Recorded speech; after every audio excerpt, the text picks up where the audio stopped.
A major EU AI Act deadline just passed, and it left a strange split behind it. Part of it is now fully live, and another part just got pushed back. So, depending on which part that you're looking at, you're either already behind or you have more room than you think. Now, I'll show you which is which because the answer changes what you do with this information this week. I want to give you the way that I think about the EU AI Act because it's really how I think about risks in general. A regulation like this works less like a single wall that you slam into and more like a series of gates that you pass through. So each gate has a date, a goal, and a set of responsibilities that become yours once you pass through it. When you know which gate that you're standing at, the whole thing stops being scary and starts being a checklist. The August 2nd deadline that just passed actually opened two gates at once. One is fully live and applies to everyone who is watching. The other is the one that just slipped. So let me take them one by one and in order. The first gate, the one that's now fully in effect, is transparency, and it lives in Article 50 of the Act. So, in plain terms, if people are interacting with your AI system, you have to tell them.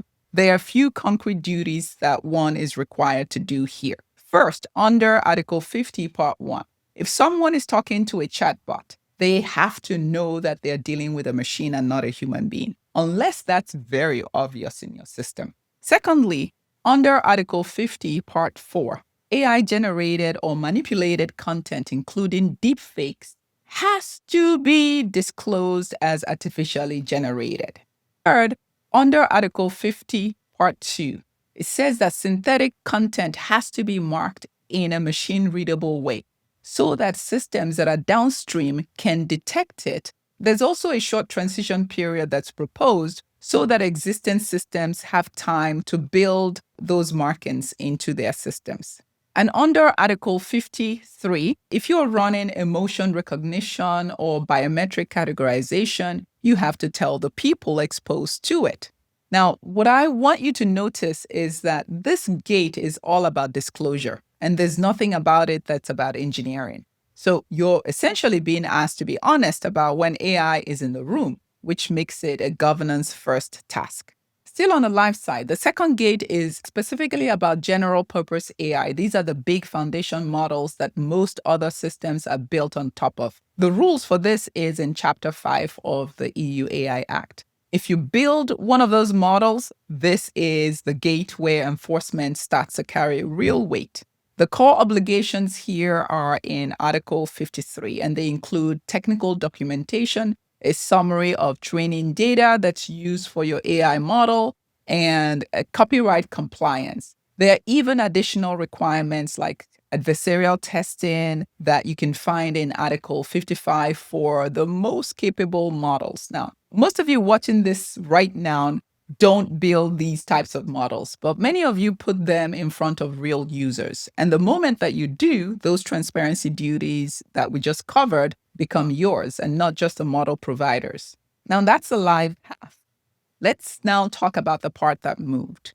Before I explain what actually changed, let me lay some groundwork for someone who may be relatively new to the EU AI Act. Now, the AI Act sorts systems by how much risk they carry, and the heaviest category is what it calls the high risk. These are systems that are making or supporting decisions that affect what people do. Example, who gets hired, who gets a loan, or who gets into a school.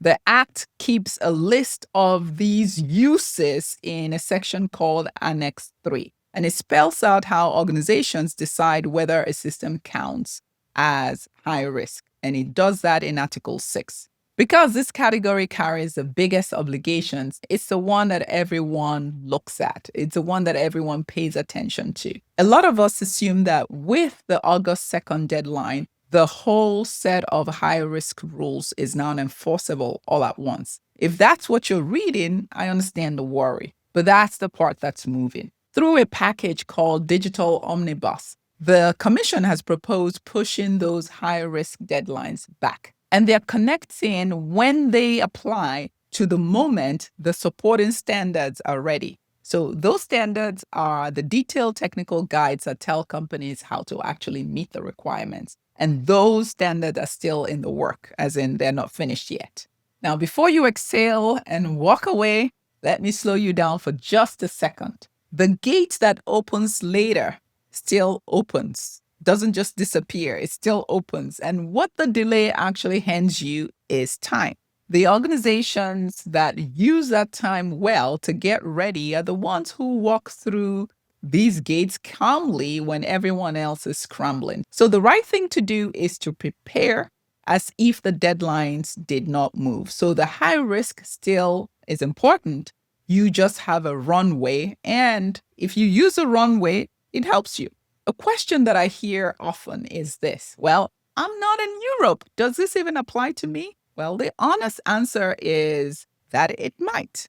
Under Article 2 of the Act, and specifically 2 Part 1C, the rules reach organizations outside the EU when the output of your AI system is used inside the EU.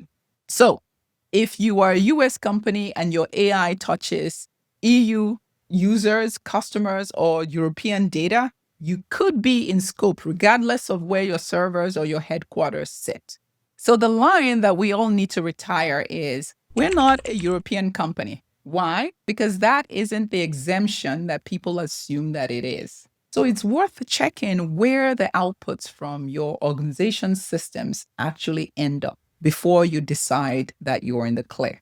So what does your responsibility at this gate actually look like this week? There are 4 things that you might start to do, and none of them require panicking. Number 1 is inventory. So list every AI system that your organization touches, whether you built it or you bought it, because you can't govern what you haven't named. Second is do a transparency check. So for each one of those systems, ask whether a person can tell when they're dealing with AI and whether an AI generated content is labeled appropriately that it's AI generated. So if the answer is no in any one of those cases, that's your first fix. Third is a scope check. Ask whether any of your AI outputs reach the EU. And if they do, write that down because you're likely in scope under Article 2. Fourth is use the runway that you have. So anything that looks like high risk, start the assessment now while you have the extra time that the proposed delay is giving you. How can you tell whether any of your AI systems is high risk in the first place?